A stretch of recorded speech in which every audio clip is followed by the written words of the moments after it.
ರಕ್ಷಣೆಯಲ್ಲಿ ತೊಡಗಿಸಿಕೊಂಡಿರುವಂತಹ ಅದಕ್ಕಾಗಿ ಪಣತೊಟ್ಟು ನಿಂತಿರುವಂತಹ ಎಲ್ಲ ಸರ್ಕಾರಿ ಅಧಿಕಾರಿಗಳಿಗೆ ನನ್ನ ವಂದನೆಗಳನ್ನು ತಿಳಿಸ್ತಾ ಇದ್ದೇನೆ.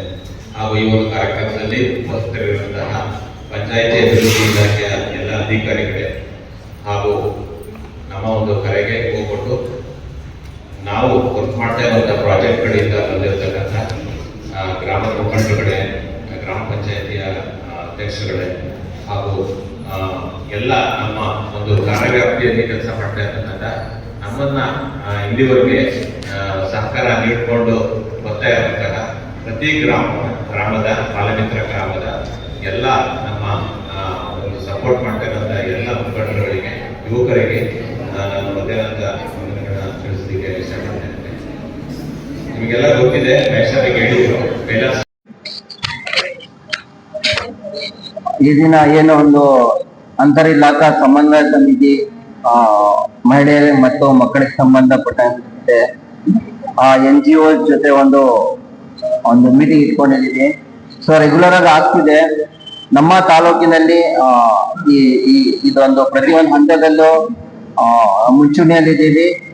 ಜಾಸ್ತಿ ಇಂಜೆಕ್ಷನ್ ಆರ್ಡರ್ ಇರಲಿ ಮತ್ತೆ ಕೇಸಸ್ ತುಂಬಾ ಬರ್ತಿದ್ರು ನಾವು ಐಡೆಂಟಿಫೈ ಮಾಡ್ತಿದೀವಿ. ಏನು ಚೈಲ್ಡ್ ಮ್ಯಾರೇಜಸ್ ಬಗ್ಗೆ ಇರಲಿ ಮತ್ತೆ ಮಕ್ಕಳು ಸ್ಕೂಲ್ ಬಿಟ್ಟಿದಿರ್ಲಿ, ಪ್ರತಿಯೊಂದರಲ್ಲೂ ಸ್ಪೆಷಲಿ ನಮ್ಮ ಆರೋಗ್ಯ ಇಲಾಖೆಯಲ್ಲಿ ನಮ್ಮ ಟಾರ್ಗೆಟ್ ಏನು, ಈ ಹೆಣ್ಮಕ್ಳು ಏನು ಏಜ್ ಗ್ರೂಪ್ ಅಲ್ಲಿ ಇದ್ದಾರೆ, ರೀಪ್ರೊಡಕ್ಟಿವ್ ಏಜ್ ಗ್ರೂಪ್ ಇದ್ದಾರೆ, ಅವ್ರದ್ದು ಒಂದು ರಕ್ತಹೀನತೆಯಲ್ಲಿ, ಅಪೌಷ್ಟಿಕತೆಯಲ್ಲಿ ಅದರಿಂದ ಬರಳಬಾರ್ದವರು. ಮತ್ತೆ ಇನ್ನೊಂದು ದೃಷ್ಟಿಕೋನ ಏನಂದ್ರೆ ಉಂಟು ವಿಸ್ಡಮ್ ಅಂತ ಒಂದು ಮಗು ಹುಟ್ಟಿದ ಆದ್ಮೇಲಿಂದ ಅದೊಂದು ಹೆಲ್ತಿ ಮದರ್, ಒಂದು ತಾಯಿ ಆಗೋಕ್ಕೆ ಅವ್ರ ಲಕ್ಷಣಗಳು ಇರ್ಬೇಕು. ಅಲ್ಲಿ ಹೆಲ್ತಿ ಮದರ್ ಇರೋ ತನಕ ಅವ್ರಿಗೆ ಮದುವೆ ಮಾಡಬಾರ್ದು. ಸೊ ಅಲ್ಲಿ ಚೈಲ್ಡ್ ಮ್ಯಾರೇಜ್ ಪ್ರಿವೆಂಟ್ ಆಗುತ್ತೆ. ಈಗ ಎಷ್ಟೊಂದ್ ಜನ ಮಕ್ಕಳು ತುಂಬಾ ಕಡಿಮೆ ತೂಕ ಇರುತ್ತದೆ, ರಕ್ತಹೀನತೆ ಇರುತ್ತೆ, ಬೇರೆ ಬೇರೆ ಅಪೌಷ್ಟಿಕತೆಯಿಂದ ಇರ್ತಾರೆ, ತುಂಬಾ ಬೇರೆ ಬೇರೆ ಕಾಯಿಲೆಗಳು ಇರ್ತವೆ. ಈಗ ನಾವು ನಮ್ಮ ಅರ್ಹ ದಂಪತಿಗಳು 37,000 ಅರ್ಹ ದಂಪತಿಗಳು ತಗೊಂಡಿದೀವಿ. ಅದರಲ್ಲಿ 80% ಜನ permanent method of sterilisation use ಮಾಡ್ತಿದ್ದಾರೆ. %80% ECಗಳಿಗೆ ಮಕ್ಕಳು ಆಗಲ್ಲ.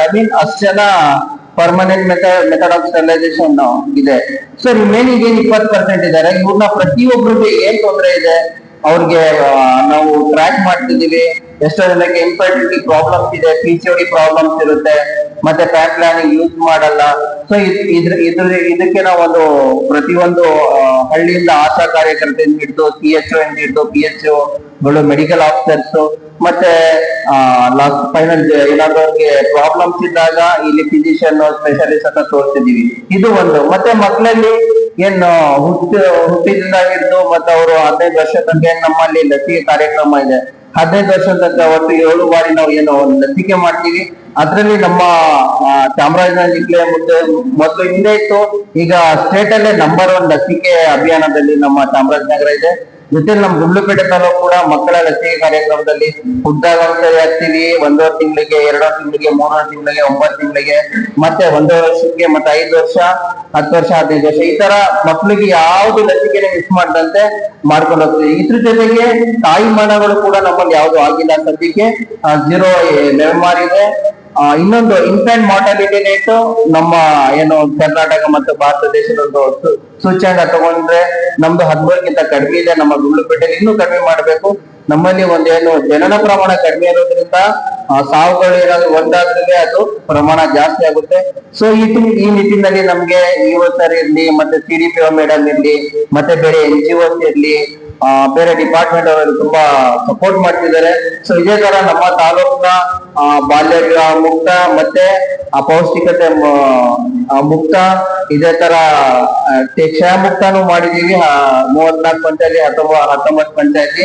ಇದೇ ತರ ಒಂದು ಆರೋಗ್ಯಕರ ವಾತಾವರಣ ನಿರ್ಮಾಣ ಮಾಡಿಕ್ಕೆ ನಿಮ್ಮೆಲ್ಲ ಸಹಕಾರ ಬೇಕು. ನಮ್ ಸಹಕಾರ ಯಾವಾಗ್ಲೂ ಇದ್ದೇ ಇರುತ್ತೆ. ಏನಿದ್ರೆ ನಮ್ಮ ಆಫೀಸ್ ಇರ್ಲಿ, ನಮ್ಮ ಡಾಕ್ಟರ್ಸ್ ಇರ್ಲಿ, ನಮ್ಮ ಆಶಾ ವರ್ಕರ್ಸ್ ಕಮ್ಯುನಿಕೇಟ್ ಮಾಡಿ ನಾವ್ ಯಾವಾಗ್ಲೂ ಸಹಾಯ ಮಾಡಕ್ಕೆ ಇಷ್ಟ ಇದೆ. ಧನ್ಯವಾದಗಳು. ವೇದಿಕೆ ಮೇಲೆ ಆಸನರಾಗಿರ್ತಕ್ಕಂಥ ವಿವಿಧ ಇಲಾಖಾ ಅಧಿಕಾರಿಗಳಿಗೆ ನಮಸ್ಕಾರ. ಹಾಗೂ ವೇದಿಕೆ ಮುಂಭಾಗ ನಡೆದಿರ್ತಕ್ಕಂಥ ವಿವಿಧ ಇಲಾಖೆ ಅಧಿಕಾರಿಗಳು ಮತ್ತು ಅದಕ್ಕೆ ಸಂಬಂಧಪಟ್ಟಂಥ ಎಲ್ಲರಿಗೂ ಕೂಡ ನನ್ನ ನಮಸ್ಕಾರಗಳು. ನಾನು ಹಣ್ಣೂರ್ಕೆರೆ GC ಕೃಷ್ಣಸ್ವಾಮಿ ಅಂತ ನನ್ನ ಹೆಸರು. ಹಾಗಾಗಿ ನಾನು ನಮ್ಮ ಗ್ರಾಮದ ಮುಖಂಡರಾಗಿದ್ದೀನಿ. ಹಾಗೂ ನಮ್ಮ ತಾಲೂಕು ಉಪಾಧ್ಯಕ್ಷ ಅಧ್ಯಕ್ಷನಾಗಿ ಹದಿನೈದರಿಂದ ನಿರಂತರವಾಗಿ ಕೆಲಸ ಮಾಡ್ತಾರೆ. ಈಗ ಏನಪ್ಪ ಅಂತಂದರೆ, ಈಗ ಪ್ರತಿ ಗ್ರಾಮ ಪಂಚಾಯಿತಿಯೂ ಕೂಡ ಈಗ ನಮ್ಮ ಹಲವಾರು ಸಂಘ ಸಂಸ್ಥೆಗಳು ನಿರಂತರವಾಗಿ ನಮ್ಮ ಪಂಚಾಯಿತಿಯ ಅಧಿಕಾರಿಗಳ ಮುಖಾಂತರ ಸ್ವಯಂ ಸೇವಕ ಸಂಘಗಳು ಇವಾಗ ಕಾರ್ಯನಿರ್ವಹಿಸ್ಕೊಂಡು ಬರ್ತಾ ಇದೆ. ಈಗ ಏನಪ್ಪ ಅಂತ ಸುಮ್ಮನೆ ಈಗ ನಾವು ಯಾವುದೇ ಕಾರ್ಯಕ್ರಮ ಮಾಡಬೇಕಾದ್ರೂ ಕೂಡ ಒಬ್ಬರು ಸಹಕಾರ ನಮಗೆ ಅಗತ್ಯವಾಗಿ ಬೇಕಾಗ್ತದೆ. ಈಗ ನಮ್ಮ ಇಲ್ಲಿ ಹಲವಾರು ಇಲಾಖೆ ಅಧಿಕಾರಿಗಳನ್ನ ಅವರವರದೇ ಆದಂಥ ವಿಚಾರಗಳನ್ನ ಈ ಪ್ರಸ್ತಾಪ ಮಾಡಿದ್ದಾರೆ ಅಂತ ಎಲ್ಲರೂ ಗೊತ್ತಾಗಿದೆ. ಈಗ ಹಾಗಾಗಿ ನಾವೇನಪ್ಪ ಅಂತಂದ್ರೆ, ಈಗ ಪ್ರತಿ ಗ್ರಾಮ ಪಂಚಾಯಿತಿ ಮಟ್ಟದಲ್ಲಿ ಯಾವುದೇ ಕಾರ್ಯಕ್ರಮ ರೂಪಿಸಬೇಕಾದ್ರೆ ಗ್ರಾಮದವರ ಸಹಕಾರ ಬಹಳ ಮುಖ್ಯ. ಆ ಗ್ರಾಮ ಪಂಚಾಯಿತಿ ಅಧ್ಯಕ್ಷರು ಮತ್ತೆ ಗ್ರಾಮ ಪಂಚಾಯಿತಿ ಮೆಂಬರ್ಗಳು ಮತ್ತೆ ಆ ಗ್ರಾಮದ ಮುಖ್ಯಸ್ಥರು, ಇದಕ್ಕೆ ಮೇಲಾಗಿ ಗ್ರಾಮದ ಮುಖ್ಯಸ್ಥರುಗಳು ಯಜಮಾನರು ಕೂಡ ಇದಕ್ಕೆ ಭಾಗಿಗಳಾಗ್ತಾರೆ. ಈಗ ಯಾವುದೇ ತಾವು ಹೇಳಿದ್ರೆ, ಒಂದು ಹುಡುಗಿಗೆ 18 ವರ್ಷ, ಒಂದು ಹುಡುಗಿಗೆ 21 ವರ್ಷಕ್ಕೆ ಈಗ ನಾವು ಮದುವೆ ಮಾಡಬೇಕು ಅನ್ನೋ ಉದ್ದೇಶ ಇಟ್ಕೊಂಡು ನಾವು ಈಗ ಸರ್ಕಾರ ನಿಯಮದ ಪ್ರಕಾರ ನಾವು ಅದು ಮಾಡಬೇಕಾಗ್ತದೆ. ಈಗ ನಮ್ಮಲ್ಲಿ ಏನಾಗಿದೆ ಅಂದರೆ, ನಾವು ತೀರ ಇನ್ನೊಂದು ಸಮಾಜ ಇಲ್ಲೆಲ್ಲ ಈಗ ನಮ್ಮಲ್ಲಿ ಬಾಲ ವಿವಾಹ ಆಗೋದು ಯಾಕಪ್ಪ ಅಂತಂದ್ರೆ ತೀರ ಹಿಂದುಳಿದ ಸಮಾಜದಲ್ಲಿ ಮಾತ್ರ ಇದು ಕಂಡು ಬರ್ತಾ ಇದೆ. ಏನಪ್ಪ ಅಂತ ಯಾಕೆ ಈ ಥರ ಆಗ್ತಾ ಇದೆ? ಅನಕ್ಷರತೆ ಕಾರಣ. ಎಲ್ಲಿ ಅನಕ್ಷರತೆ ಇದೆ ಅಲ್ಲಿ ನಮಗೆ ಇಂಥ ಪ್ರಕರಣಗಳು ದಾಖಲಾಗ್ತವೆ. ಹಾಗಾಗಿ ಈಗ ಏನಪ್ಪ ಅಂದ್ರೆ ಈ ಪ್ರಕರಣಗಳು ದಾಖಲಾಗಬೇಕು ಅಂತ ಯಾಕೆ ಈ ಥರ ದಾಖಲಾಗ್ತಾ ಇದೆ? ಈಗ ಅಲ್ಲಿ ಎಜುಕೇಶನ್ ವಿದ್ಯಾವಂತಿಕೆ ಇಲ್ಲ, ಸಮಾಜನ ತಿದ್ದುಕೊಂಡು ಹೋಗುವಂತ ಶಕ್ತಿ ಅಲ್ಲಿ ಇಲ್ಲ. ಹಾಗಾಗಿ ಏನಾಗ್ತಾ ಇದೆ, ನಾವು ಪ್ರತಿಯೊಂದು ಕೂಡ ಗಮನದಲ್ಲಿ ಇಟ್ಕೊಂಡು ಈಗ ನಮ್ಮ ಗ್ರಾಮದಲ್ಲಿ ಕೂತ್ಕೊಂಡು ನಾವು ನ್ಯಾಯ ಪಂಚಾಯತಿ ಮಾಡುವಾಗ ಈಗ ಅವರದೇ ಆದಂತಹ ಸಮಾಜಗಳಲ್ಲಿ ಕಟ್ಟುಪಾಡು ಇದ್ದೇ ಇರ್ತದೆ. ಪ್ರತಿ ಸಮಾಜದಲ್ಲೂ ಕೂಡ ಕಟ್ಟುಪಾಡು ಕಂದಾಚಾರ ಇದ್ದೇ ಇರ್ತದೆ. ಹಾಗಾಗಿ ನಾವು ಏನ್ ಮಾಡ್ತೀವಿ, ಈಗ ಒಂದು ಮದುವೆ ಫಿಕ್ಸ್ ಆದಾಗ ಗಂಡಿನ ಮನೆಯವರು ಮತ್ತು ಹೆಣ್ಣಿನ ಮನೆಯವರು ಎರಡು ಕಡೆಯವರು ಬಂದು ಯಜಮಾನಗಳ ಸಮ್ಮುಖದಲ್ಲಿ ತೀರ್ಮಾನ ಮಾಡಬೇಕು. ಫಸ್ಟ್ ಏನ್ ಮಾಡ್ತೀವಿ, ನಾವು ಒಪ್ಪಂದ ವಿಲೇಶಾಸ್ತ್ರ ಅಂತ ಮೊದಲು ಮಾಡ್ತೀವಿ. ಆಗ ನಾವು ಗ್ರಾಮದ ಮುಖಂಡರು ಹೋದಾಗ, ನಮ್ಮ ನಿಮ್ಮ ಹುಡುಗಿಗೆ 18 ವರ್ಷ ಆಗಿದೆಯಾ, ನಿಮ್ಮ ಹುಡುಗನಿಗೆ 21 ವರ್ಷ ಆಗಿದೆಯಾ, ನಿನ್ನ ದಾಖಲಾತಿದೆ, ನಿನ್ನ ಆಧಾರ್ ಕಾರ್ಡ್ ಕೊಡು ಅಥವಾ TC ಕೊಡು ಅಂತ ಕೇಳ್ಕೊಂಡು ನಾವು ಫಸ್ಟ್ ನಾವು ಒಪ್ಪಂದ ಮಾಡಿ ಯಾವುದೇ ವಿಧವಾದಂತಹ ಮದುವೆ ಮುಖ್ಯ ಕಾರ್ಯಕ್ರಮಗಳಾಗುತ್ತೆ. ನಾವು ಯಜಮಾನ್ರೆ ಮಾಡಬೇಕು, ಹೋಗಿ ಕೂತ್ಕೊಂಡು ನೋಡಪ್ಪ ನಿಮ್ದು 15 ವರ್ಷ ಹುಡುಗಿಗಾಗಿದೆಯಾ, 21 ವರ್ಷ ಹುಡುಗಿಗಾಗಿದೆ ಅಂತ ಮೊದಲು ನಾವು ಅವ್ರಿಗೆ ಫಸ್ಟ್ ಅವರಿಂದ ದಾಖಲಾತಿಗಳನ್ನ ತಗೊಂಡು ಪರಿಶೀಲನೆ ಮಾಡಿ ಫಸ್ಟ್ ನಾವು ಒಪ್ಪಂದ ಶಾಸ್ತ್ರ ಅಂತ ಮಾಡ್ತೀವಿ. ಒಪ್ಪಂದ ಶಾಸ್ತ್ರ ಆದ್ಮೇಲೆ ಆಟೋಮೆಟಿಕಲಿ ನಮ್ಮಲ್ಲಿ ವಿದ್ಯಾಶಾಸ್ತ್ರ ಆಗ್ತದೆ, ಮದುವೆಗಳಾಗ್ತದೆ. ಅದು ಅದ್ರ ಪಾಳದಲ್ಲಿ ಬೇರೆ ಮಾಡ್ಕೊಂಡು ನಮ್ಗೆ ಅಭ್ಯಂತರ ಇಲ್ಲ. ಆದ್ರೆ ಬಾಲ ವಿವಾಹ ಇದೆಯಲ್ಲ, ಅದು ಬಹಳ ಅಪರಾಧ ಅಂತ ನಾವು ಅವ್ರಿಗೆ ಮನವರಿಕೆ ಮಾಡಿ ಕಲಿಸಿ ಮತ್ತೆ ಅಧಿಕಾರಿಗಳ ಜೊತೆ ನಾವು ಸಹಕಾರ ಕೊಟ್ಕೊಂಡು ಯಾವುದೇ ವಿಚಾರ ಗ್ರಾಮದ ಮುಖಾಂತರ, ಯಾಕೆ ಎಲ್ಲ ದಾಖಲೆಗಳು ನಡೀಬೇಕಾದ್ರೆ ಗ್ರಾಮಸ್ಥರ ಮುಖಾಂತರ ನಡೆಯೋದು. ಈಗ ನಾವು ಗ್ರಾಮಸ್ಥರುಗಳು ನಾವು ಮೊದಲೇ ನಾನು ಹೇಳಿದಂಗೆ ಮೊದಲೇ ನಾವು ಅವ್ರಿಗೆ ವಿದೇಶಾಸ್ತ್ರಕ್ಕೆ ಒಪ್ಪಂದಕ್ಕೆ ನಾವು ಹೋಗಲ್ಲ ಅಂತ ಕಂಡೀಷನ್ ಮಾಡಿಬಿಟ್ರೆ ಯಾವುದೇ ಕಾರಣಕ್ಕೂ ಕೂಡ ಬಾಲ ವಿವಾಹಗಳ ತಡೆಗಟ್ಟೋದಕ್ಕೆ ಮೊದಲು ಅಂತ ನಾವು ಗ್ರಾಮದ ಮುಖಂಡರು. ಈಗ ಏನಪ್ಪ ಯಾಕೆ ಈ ತರ ಪ್ರಕರಣಗಳು ಆಗ್ತಾ ಇದೆ ಅಂತಂದ್ರೆ, ಈ ಗ್ರಾಮದ ಯಜಮಾನಗಳೇ ಮೇನ್ ತಪ್ಪು ಮಾಡ್ತೀವಿ ನಾವು. ಯಾಕಂದ್ರೆ ಅವ್ರು ಕೇಳಲ್ಲ, ಈಗ 18 ವರ್ಷ ಹುಡುಗಿಗಾಗಿದೆ ಅಂತ ನೋಡಲ್ಲ, ಈಗ 21 ವರ್ಷ ಆಗಿದೆ ಅಂತ ನೋಡಲ್ಲ. ಮೊದಲು ಏನ್ ಮಾಡ್ತೀವಿ, ಆಗ ನೋಡದೆ ಮಾಡ್ತಾ ಇದ್ವಿ. ಇವಾಗ ಒಂದು 8-10 ವರ್ಷಕ್ಕೆ ಇತ್ತೀಚೆಗೆ ನಾವೇನ್ ಮಾಡ್ತೀವಿ, ಪ್ರತಿಯೊಂದು ಕೂಡ ಹೆಂಗೆ ವರ್ಕ್ ಮಾಡ್ತಾರಲ್ಲ, ಪ್ರತಿ ಗ್ರಾಮ ಪಂಚಾಯತಿಗಳೆಲ್ಲ ಬಂದು ಅವ್ರ ಅಗ್ರೀಸ್ ಮುಗಿಸಿದ್ದಾರೆ. ಅವ್ರಗಳ ಮುಖಾಂತರ ಈಗ ಸ್ವಯಂ ಸೇವಾ ಸಂಘಗಳಿಗೆ ಇವತ್ತು ಪ್ರತಿ ಪಂಚಾಯತಿಗೆ ಪ್ರತಿ ಗ್ರಾಮಕ್ಕೆ ಭೇಟಿ ಕೊಟ್ಟು ಅಲ್ಲಿ ಕಾರ್ಯನಿರ್ವಹಿಸಿ ಈಗ ಸಭೆ ಸಮಾರಂಭಗಳೆಲ್ಲ ಅವ್ರಿಗೆ ಪ್ರೆಸೆಂಟ್ ಆಗ್ತಾ ಇದೆ. ನೀವು ಯಾವುದೇ ಕಾರಣಕ್ಕೂ ಕೂಡ ವಿಲೇಶಾಸ್ತ್ರ ಮಾಡಬೇಡಿ, ಒಪ್ಪಂದ ಮಾಡಬೇಡಿ, ನೀವು ಯಾವುದೇ ಹೇಳಿ ಅಂತೇಳಿ ಅವೇರ್ನೆಸ್ ಮೂಡಿಸ್ತಾ ಇದ್ದಾರೆ. ಹಾಗಾಗಿ ಸುಮಾರು ನಮಗೆ ನಮ್ಮ ಇಡೀ ನಮ್ಮ ಚಾಮರಾಜನಗರ ಜಿಲ್ಲೆಯಲ್ಲಿ ಈಗ ನಮ್ಮ ಗುಂಡ್ಲುಪೇಟೆ ಭಾಗ ನಮ್ಮಲ್ಲಿ ಸುಮಾರು ಪ್ರಕರಣಗಳು ದಾಖಲಾಗಿದೆ. ನಮ್ಮ ಹಣ್ಣೂರ್ಕೆರೆಗೆ ಒಂದು 12 ಪ್ರಕರಣ ದಾಖಲಾಗಿದೆ. ಈಗ ಅದಕ್ಕೆ ನಾವೇನ್ ಮಾಡ್ತಾ ಇದ್ದೀವಿ, ಈಗ ಪ್ರತಿಯೊಂದು ಕೂಡ ವಿಡಿಯೋ ಮಾಡಬೇಕು, ವಿದೇಶಾಸ್ತ್ರ ಮಾಡಬೇಕು, ಒಪ್ಪಂದ ಮಾಡಬೇಕಾದ್ರೆ ಫಸ್ಟ್ ನಾವು ಅವರ ಪರಿಶೀಲನೆ ಮಾಡಿಕೊಂಡು ಮಾಡ್ತೀವಿ. ಒಂದು ಈಗ ಏನಪ್ಪ ಅಂತಂದ್ರೆ, ಈಗ ನೋಡಿ ನಮ್ಮ ಬ್ಯಾಕ್ವರ್ಡ್ಸ್ ಇರೋ ಕಡೆ ಎಲ್ಲ ಉಳಿತಾವ. ಮೇನ್ ಆಗಿ ನನಗೆ ಬಹಳ ಸಂತೋಷ ಆಗ್ತದೆ. ಯಾಕಂತಂದ್ರೆ ನಮ್ಮ ಹಣ್ಣೂರು 46 ಜನ ಗೌರ್ಮೆಂಟ್ ಜಾಬ್ ಇದ್ದಾರೆ. ಈಗ ಏನಪ್ಪ ಸ್ವಲ್ಪ ತಿಳುವಳಿಕೆ ನಮ್ಮಲ್ಲಿ ಏನಾಗಿ ಸ್ವಲ್ಪ ತಿಳುವಳಿಕೆ ಬಂದಿದೆ ಜನಕ್ಕೆ. ಈಗ ನಮ್ಮ ಮಕ್ಕಳು ಓದುತ್ತಿದ್ದಾರೆ. ಈಗ ಪ್ರಾಕ್ಟಿಕಲಿ ಮ್ಯಾನ್ಗಳು ಕೂರಕ್ಕಾಗಲ್ಲ. ಯಾಕಂದ್ರೆ ಅವರು ಅಧಿಕಾರಿಗಳು. ಯಾಕೆ ಅಧಿಕಾರಿಗಳು ಅಂದ್ರೆ ಅವರು ವಿದ್ಯಾರ್ಥಿನೇ ಮಾಡಿ ಅವರು ಜನ ಕೊಟ್ಟು ಸಾಧನೆ ಮಾಡಿ ಬಂದು ಕೂತಿದ್ದಾರೆ. ಸುಮ್ಮನೆ ಕೂತ್ಕೊಳ್ಳೋಕ್ಕಾಗಲ್ಲ. ಹಾಗಾಗಿ ಏನ್ ಮಾಡಬೇಕು, ನಾವು ನಮ್ಮ ಮಕ್ಕಳನ್ನ ಒಳ್ಳೆ ಸದ್ಬಳಕೆ ಮಾಡಬೇಕು ಅಂತಂದಾಗ ನಾವು ಮಕ್ಕಳಿಗೆ ವಿದ್ಯಾರ್ಜನೆ ಮಾಡಿಕೊಡ್ಬೇಕು. ಅವ್ರಿಗೆ ಯಾವ ತರ ಅನುಕೂಲಗಳು ಬೇಕು ಆ ತರ ಮಾಡಿ ಅವ್ರ ವಿದ್ಯಾರ್ಜನೆ ಮಾಡಬೇಕು. ಎಲ್ಲಿ ನಿಮಗೆ ವಿದ್ಯಾರ್ಜನೆ ಆಗ್ತದೆ ಅಲ್ಲಿ ನಾವು ಯಾವತ್ತೂ ಕೂಡ ಹಿಂದೆ ಬರೋಕ್ಕೆ ಸಾಧ್ಯವೇ ಇಲ್ಲ. ಇವತ್ತು ಸಾಮಾಜಿಕವಾಗಿ, ಆರ್ಥಿಕವಾಗಿ, ಶೈಕ್ಷಣಿಕವಾಗಿ ಮತ್ತೆ ರಾಜಕೀಯವಾಗಿ ನಾವು ಮುಂದೆ ಬರಬೇಕು ಅಂತಂದ್ರೆ ನಮ್ಗೆ ವಿದ್ಯಾರ್ಜನೆ ಮೇನ್ ಮುಖ್ಯ. ನೀವೆಲ್ಲೇ ಹೋಗಿ ಸರ್ ಏನೇ ಮಾಡಿ ಮಾಡಿ ನಮ್ಮ ಈಗ ನೋಡ್ತಿದ್ದೀವಿ. ಇವತ್ತು ಇದು ಸುಮಾರು ಜನ ಹೆಣ್ಮಕ್ಳು ನಾನು ಪ್ರತಿ ವರ್ಷ ನಮ್ಮ ಪುಟ್ಟಣ ಶೆಟ್ಟರ್ ನೇತೃತ್ವದಲ್ಲಿ ಪ್ರತಿ ವರ್ಷ ದತ್ತ ಪುರಸ್ಕಾರ ಮಾಡ್ತೀನಿ. ನಾನು ಗುಂಡ್ಲುಪೇಟೆಯಲ್ಲಿ ಹೈಯೆಸ್ಟ್ ಬರ್ತಾ ಇದೆ ಹಣ್ಣೂರು. ಇವತ್ತು ನಮ್ಮ ಹಣ್ಣೂರು ಕೇಳಿ ಹೈಯೆಸ್ಟ್ ಪ್ರತಿಭಾ ಪುರಸ್ಕಾರ ಮಾಡ್ಕೊಂಡು ಹುಡುಗರುಗಳು ಹೈಯೆಸ್ಟ್ ಬಹಳ ಸಂತೋಷ ಆಗುತ್ತೆ. ಶೆಟ್ಟರ್ ನನಗೆ ಹೇಳ್ತಾರೆ, ಹೌದಪ್ಪ ಸರ್ ನಿಮ್ಮ ಹಣ್ಣೂರು ಕೇಳಿ ಹೈಯೆಸ್ಟ್ ಬರ್ತಾ ಇದೆಯಲ್ಲ, ಗುಂಡ್ಲುಪೇಟೆ ತರ ಇನ್ನೊಂದು ನಮ್ಮ ಹಣ್ಣೂರು ಕೇಳಿ ಹೈಯೆಸ್ಟ್ ಬರ್ತಾ ಇರೋದ್ರಿಂದ ಈಗ ಬರಿತಾಳದಲ್ಲಿ ಬರ್ತಾ ಇದೆ. ಆಮೇಲೆ ನಮ್ಮ ದೇವಗುಂಡಲ್ಲಿ ಬರ್ತಾ ಇದೆ, ಕೂತೂರು ಬರ್ತಾ ಇದೆ. ನಮ್ಮ ಉಪ್ಪಾರ ಸಾಮಾಜಿಕ ಜನರುಗಳೇ ಪ್ರತಿಭೆಗಳ ಸನ್ಮಾನ ಮಾಡಿದಾಗ ನಮ್ಮ ಮಕ್ಕಳು ಕೂಡ ಆ ಥರ ನಾವು ಮಾಡಬೇಕು ಅನ್ನೋ ಉದ್ದೇಶ ಎಲ್ಲರೂ ಭಾವನೆಗಳಲ್ಲಿ ಬರಬೇಕು. ಆಯ್ತಾ? ಹಾಗಾಗಿ ಇವತ್ತು ನಾವು ವಿದ್ಯಾಭ್ಯಾಸಕ್ಕೆ ಒತ್ತು ಕೊಡಬೇಕು. ಮತ್ತೆ ಅವ್ರು ಹೇಳಿದ್ರೆ ನಮ್ಗೆ ಇವತ್ತು ಕಾಲೇಜುಗಳ ಕಡೆ ಹಿಡಿದು ಇವತ್ತು ಒಳ್ಳೆಯ ಸದ್ಬಳಕೆ ಮಾಡಬೇಕು ಅಂತಂದ್ರೆ ಆರೋಗ್ಯವಂತರಾಗಿರ್ಬೇಕು. ನಾವು ಆರೋಗ್ಯವಂತರಾಗಿರ್ಬೇಕು ಅಂತಂದ್ರೆ ಪ್ರತಿಯೊಂದು ಕೂಡ ನಾವು ಗಮನದಲ್ಲಿ ಇಟ್ಕೊಂಡು ಇವತ್ತು ಈಗ ನಮ್ಮ ಹಣ್ಣೂರು ಕುರ್ತಾ ಈಗ ಅಧಿಕಾರಿ ಅಧಿಕಾರಿಗಳು ಬಂದಿದ್ದಾರೆ. ಈಗ ಅವರೆಲ್ಲ ಬಂದು ನಮ್ಮ ಇಲ್ಲಿ ನಮ್ಮ ಸ್ವಯಂ ಸೇವಾ ಸಂಘದವರು ನೋಡಿ ಬಂದು ನಮಗೆ PDO ಹೇಳಿದ್ರು. ಆಮೇಲೆ ನಮ್ಮ ಗ್ರಾಮ ಪಂಚಾಯತ್ ಅಧ್ಯಕ್ಷರಿಗೆ ಹೇಳಿದ್ರು.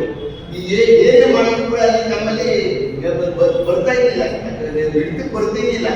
ನಮ್ಮ ಹಣ್ಣೂರು ಕೇರಿ ನಮ್ಗೆ ಎಲ್ಬಂತ ಇತ್ತು. ನಾವೆಲ್ಲ ಕೂರಿಸಿ ಊರ್ನೆಲ್ಲ ತಾಮಾಕಿ ಸಾರಿಸಿ ಎಲ್ಲ ಬಹುಮಾನ ಜನ ಸೇರಿಸಿ ಕುರ್ತಾರ ಅಗತ್ಯ ಬಿಡಬೇಕು ಅಂತ ತೀರ್ಮಾನ ಮಾಡಿ ಕುರ್ತಾ ಬಿಡಿಸಿದ್ವಿ.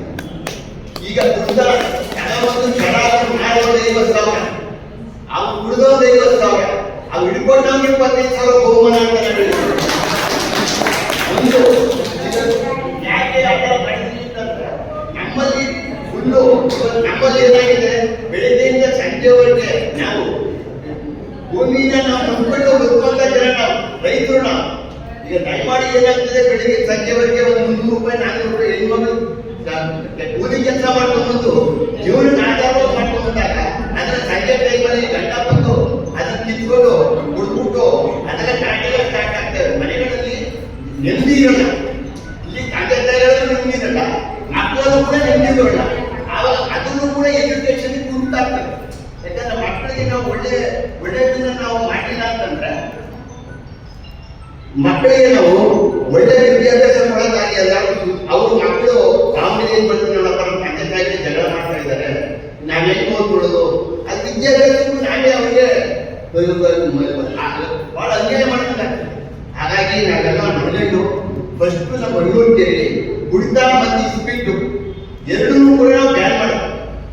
ಕೆಲವೊಂದು ಶರಾಬ್ ಹೋಟೆಲ್ ಕೆಲವೊಂದಲ್ಲಿ ಹೊರಗಡೆ ಹಾಕಿ ಬೆಂಕಿ ಹಚ್ಚಿ ಅದೆಲ್ಲ ಫುಲ್ಲು ಮಾಡಿ ಇವತ್ತು ನಮ್ಮ ಹಣ್ಣೂರು ಕೇಳಿ ಗ್ರಾಮದಲ್ಲಿ ಫಸ್ಟ್ ಮಾಡೋದಕ್ಕೆ ಬರಿತಾಳ ಸೆಕೆಂಡ್ ಬರಿತಾಳ ಸ್ಟಾಪ್ ಆಯ್ತು, ಬರಿತಾಳ ಕುಡಿದ ಕೂತ್ಕೊಂಡು ಸ್ಟಾಪ್ ಆಯ್ತು, ಕೂತ್ಕೊಳ್ಳಿ ಬೀರ್ಬಿ ಸ್ಟಾಪ್ ಆಯ್ತು, ಆಚೆ ಕೊಡಲಿ ಸ್ಟಾಪ್ ಆಯ್ತು. ಈ ನಮ್ಮ ಉಪ್ಪಾರಗಳ ಕಡೆಗೆ ನಾವು ಕೂಡ ಈಗ ನಾವು ಏನ್ ಮಾಡ್ತಾ ಇದ್ದೀವಿ, ಚಾಲೆಂಜ್ ತಗೊಂಡು ಯಾವುದೇ ಸಂಗ್ರಾಮದಲ್ಲೂ ಕೂಡ ನಾವು ಶರಾಬ್ ಕುಡಿಬೇಡಿ, ನೀವು ಅದು ಕುಡಿದು ಹಾಳು ಮಾಡೋ ಮಕ್ಕಳಿಗೆ ಮಕ್ಕಳಿಗೆ ವಿದ್ಯಾಭ್ಯಾಸ ಮಾಡಿ, ಹೆಂಡತಿ ಮಕ್ಕಳಿಗೆ ಊಟ ತಿಂಡಿ ಕೊಡಿ ಚೆನ್ನಾಗಿ, ಈ ಸುಸಂಸ್ಕೃತವಾಗಿ ಮಾಡಿ, ಸಮಾಜಕ್ಕೆ ಒಳ್ಳೆ ಸದ್ಬಳಕೆ ಮಾಡಿ ಅಂತೇಳಿ ನಾವು ಹಣ ಕೊಟ್ಕೊಂಡು ನೀವು ಇಷ್ಟೊಂದು ಕೆಲಸ ಕಾರ್ಯಗಳನ್ನ ಮಾಡ್ಕೊಂಡು ಬಂದಿದ್ದೀವಿ. ಯಾಕೆ ಅಂತಂದ್ರೆ ನಮ್ಗೆ ಈಗ ಅದು ಅರಿವು ಮುಗಿಸ್ಬೇಕಾದ್ರೆ ಸ್ವಯಂ ಸೇವಕ ಸಂಘದವರು ಕೂಡ ನಮ್ಮ ಜೊತೆ ಕೈ ಮುಗಿಸ್ಕೊಂಡು ಈಗ ಅದ್ರ ಜೊತೆಗೆ ನಾವು ಹಳ್ಳಿಗಳಲ್ಲಿ ಯಜಮಾನರುಗಳು ಅವೆಲ್ಲ ಪ್ರತಿಯೊಬ್ಬರು ಕೂಡ ನಮ್ಮ ಸಹಕಾರ ತಗೊಂಡು ಇವತ್ತು ಆ ಥರ ಅನುಕೂಲತೆಗಳು ಮಾಡಿದ್ದೀವಿ. ಹಾಗಾಗಿ ನಾನು ಹೇಳಿದ್ವಿ ಸರ್, ದಯಮಾಡಿ ತಾವೆಲ್ಲರೂ ಕೂಡ ಮಕ್ಕಳಿಗೆ ವಿದ್ಯಾಭ್ಯಾಸ ಯಾವುದೇ ಕ್ಲಿನಿಕ್ ಕೊಟ್ಟರು ಕೂಡ ನಾನು ಒಂದು 2 ನಿಮಿಷ ಮಕ್ಕಳ ಬಗ್ಗೆ ವಿದ್ಯಾಭ್ಯಾಸದ ಬಗ್ಗೆ ದಯಮಾಡಿ ನಾನು ಮಾತಾಡೋದು. ಯಾಕಂದ್ರೆ ವಿದ್ಯೆ ಇಲ್ಲದವರು ಏನೂ ಮಾಡೋಕ್ಕಾಗಲ್ಲ. ಈಗ ವಿದ್ಯೆ ಹೊಂದಿದ್ರೆ ವಿದ್ಯಾರ್ಥಿ ಎಲ್ಲರೂ ಬದುಕ್ಬೋದು, ಎಲ್ಲರೂ ಓದ್ಬೋದು, ಎಲ್ಲರೂ ಬರ್ಬೋದು.